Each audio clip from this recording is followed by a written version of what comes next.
তারেকও আমার খুব স্পষ্টভাবে বলেছে, আমরা বিএনপি করি, আগে আমাদের বিএনপি নেতাদেরকে সজাগ এবং সতর্ক হইতে হবে। আমরা ইতিমধ্যে সচেতন রয়েছি, দায়িত্ব নিয়েছি।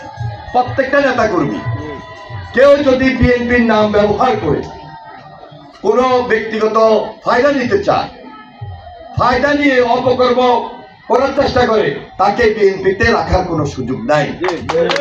সেই ব্যক্তি বিএনপি করার কোনো সুযোগ থাকবে না। আমি ওই নিশ্চয়তা, ওই আশ্বাস আপনাদেরকে দিতে চাই। যেহেতু শিমুল শাহ দুই চারটা কথা বলা, আমরা এই সমাজে একসঙ্গে বসবাস করছি, একটা ভূখণ্ডের মধ্যে আছি।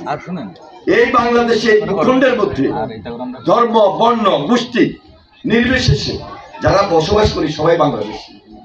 কেউ আমরা মুসলমান সম্প্রদায়ের, কেউ হিন্দু সম্প্রদায়ের, কেউ বৌদ্ধ, কেউ খ্রিস্টান, পাহাড়ি, মারমা, চাকমা, লম, মম, সবাই তো আছে। আদিবাসী আছে না, সবাই বসবাস করতেছি না। এটা হলো একটা রংধনু।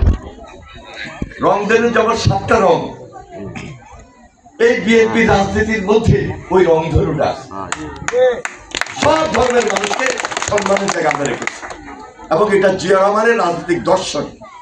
ওই দর্শনটা নিয়ে আছে গ্রামে গঞ্জে কথা বলি, অন্য কিছু না। খুব স্বাভাবিক রাজনীতি। বিএনপি রাজনীতি কোনো কঠিন না।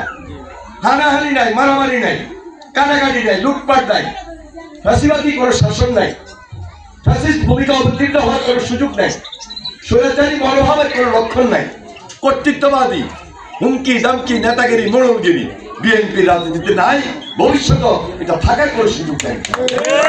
এবার প্রধানমন্ত্রী ছিল, কেন তাকে বারবার জেলে নিয়ে রাখতে হবে? কেন তাকে মিথ্যা মামলা দিয়ে নির্যাতন করতে হবে? এবং নিশ্চিত নিচ্ছে এমন জায়গায় তাকে রেখেছে, সুস্থ মানুষ অসুস্থ হয়ে আজকে এখন পর্যন্ত সেই হাসপাতালে যাওয়া আসা, বাসা বাড়ি, এই তো। তারপরে বেঁচে আছে, সম্মানের জায়গা আছে, শ্রদ্ধার জায়গা আছে। খালেদা জিয়া আজকে আমাদের মনোবল, খালেদা জিয়া আমাদের সাহস।